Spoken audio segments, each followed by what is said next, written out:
Improving your face-to-face communication skills is critical if you want to make a positive impact on others and if you want to succeed professionally. These skills are also really helpful if you want to have strong friendships, fulfilled romantic relationships, and yes, a happy family life. After more than 2 years of reduced in-person connections, even the best of us are a bit rusty when it comes to face-to-face communications. Plus, even the best of us have room for improvement when it comes to these kinds of communication skills. And the fact is, communication skills are practiced and learned. They don't just come naturally. The more you know about effective communication skills, and the more you practice them with intention, and the more you seek out coaching, the better and more skillful you'll become. So today, I'm going to share 4 tips on how to improve your face-to-face communication skills, whether you're the most charismatic person in town or whether you feel lots of anxiety when you're communicating with others in person. And if you stick around to the end, you'll hear me share my own experiences of creating intentional relationship cultures.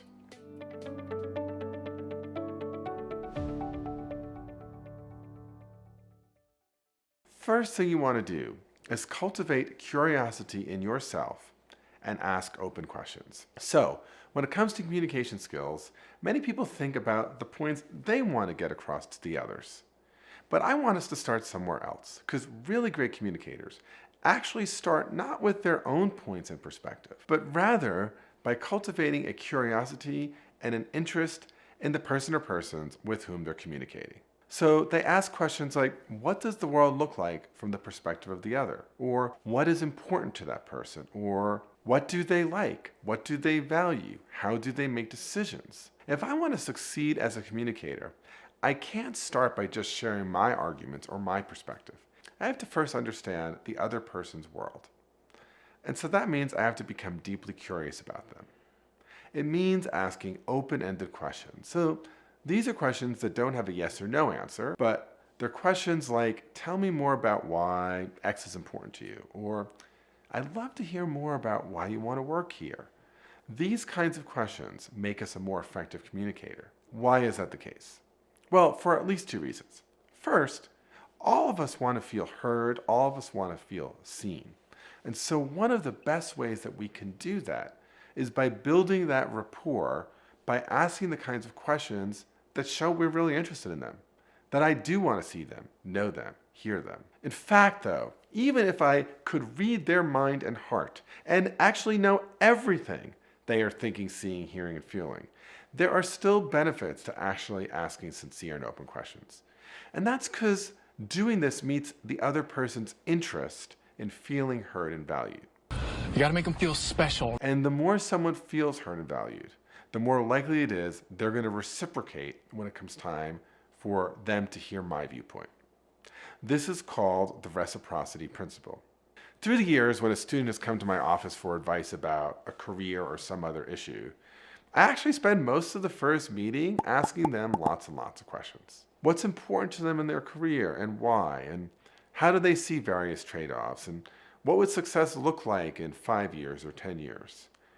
What information would be most useful to them that I might provide? Only after getting answers to those questions am I going to be very well placed to actually tailor any of the messages I have to them.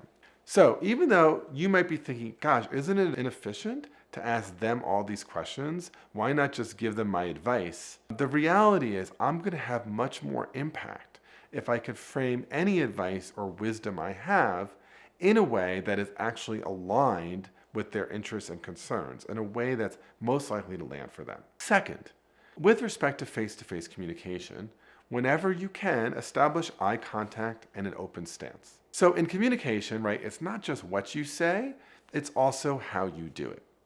This may seem simple, but remembering to establish eye contact and to keep an open stance with others when you're communicating with them matters. So in establishing eye contact, it tends to increase this feeling of trustworthiness, and that's always helpful in communication. Now, to be clear, I'm not talking about staring down or uncomfortable staring, but I am talking about healthy and real eye contact.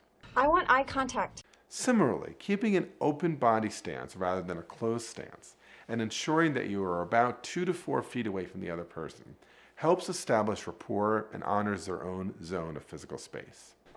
So this, for example, might feel just a little uncomfortable for everyone. Third, speak from your perspective and experience. So when it comes time to assert your own arguments or views or opinions, be sure to do so as framed from your experience and your perspective. You want to explain the reasons why you feel the way you do using specific examples that the other person can actually understand. So imagine if your work colleague said to you something like, "You really need to be more creative and flexible in the way you think about this problem." how does a statement like that make you feel?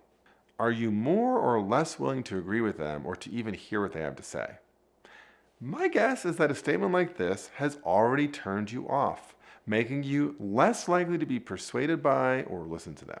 To be more effective in your communication, you want to share your observations and conclusions as actually coming from your perspective, and then share some specific data that supports that view.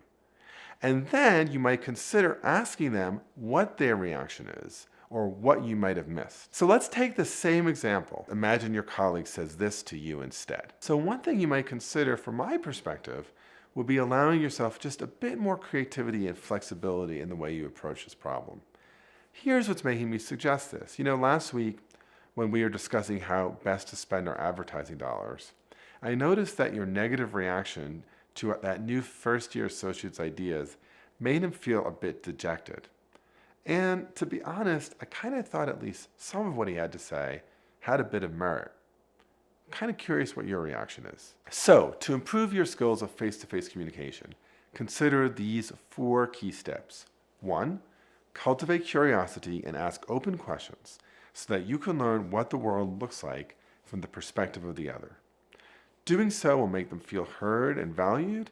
It'll also help you craft your own statements in the ways that will land best with them.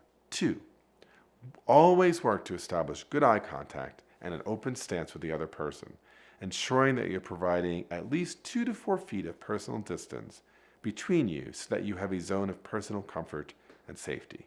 3, when it comes time to assert your viewpoint, make sure you are speaking from your perspective, giving them specific data and reasoning as to why you've concluded the way you do, and then ask them what their reaction is. And finally, work to intentionally build a culture of 2 with the person with whom you're communicating. To continue your learning on how to be a better communicator, consider taking a class at the Cambridge Negotiation Institute. So keep watching the next video, which is what happens if you don't agree in a mediation.